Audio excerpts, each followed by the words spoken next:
चोरी हो गई उधर घर। अब जो सेठ जी की दुकान पे जो धन था नौकर वोकर खा गए। लीलावती कलावती क्या घर घर रोटियां गिनती है। एक दिन उन दोनों के मन में विचार आया। माता से कहने लगी कलावती, ये माँ लीला, कब तक ऐसी रोटियां गिनेंगे घर घर, क्यों नहीं भिक्षा में जाते हैं, क्यों नहीं भिक्षा में जाते हैं। लीलावती ने कहा ठीक है। उधर वो दोनों भिक्षा में गई और भिक्षा में जाने लगी।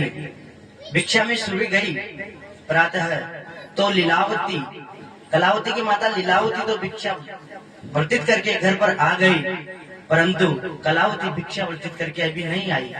रात की 2:30 बज गई। एक ब्राह्मण के घर पर श्री सत्यदेव भगवान का पूजन हो रहा था। कलावती वहां रुक गई, कथा सुनी, भजन संध्या में आनंद लिया, प्रसाद लाई अपनी माँ के घर। अपनी माँ को जैसे ही कहा, माँ दरवाजा खोल, मैं कलावती हूँ।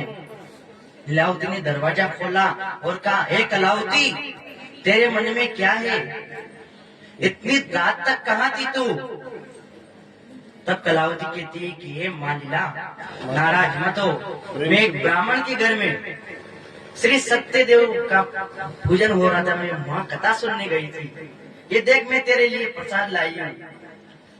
अब जैसे ही कलावती अपनी माँ लीलावती को ऐसे हाथ करके प्रसाद देती है, ऐसे हाथ करके जैसे ही प्रसाद दिया, लीलावती समझ गई कि ये सब माया सत्यदेव भगवान की माया है। क्यों?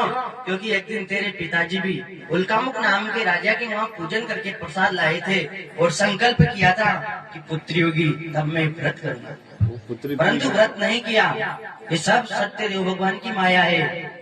पुत्री सुबह अपन भगवान श्री सत्यनारायण भगवान का पूजन करेंगे। इधर जैसे ही सत्यनारायण भगवान का सुबह पूजन हुआ, उधर भगवान के सपने में आपके मन में विचार आ रहा है कि सुबह ये करना है, तो अपने मन में है विचार, सामने वाले को पता नहीं है, परंतु सत्यदेव भगवान को जरूर पता है। इधर विचार किया, सत्यदेव भगवान उधर थोड़े प्रसन्न हो गए। हाँ, इन दोनों के मन में तो प्रभु भक्ति जाग गई। जिससे ही विचार किया सुबह पूजन करना है। उधर राजा चंद्रकेतु की नगरी में राजा के स्वप्न में श्री सत्यनारायण भगवान आ गए और क्या कहा, हे राजा, तूने जितना भी धन दिया है, जितना भी धन लिया है, उन दोनों ससुर जमाई से वो सब चौगुना करके दे देना, नहीं तो तेरा सर्वनाश हो जाएगा। भगवान के ऐसे वचन सुन के सुबह नगरी में राजा ने कहा कि उन दोनों ससुरा जमाई को बुलाओ, उनसे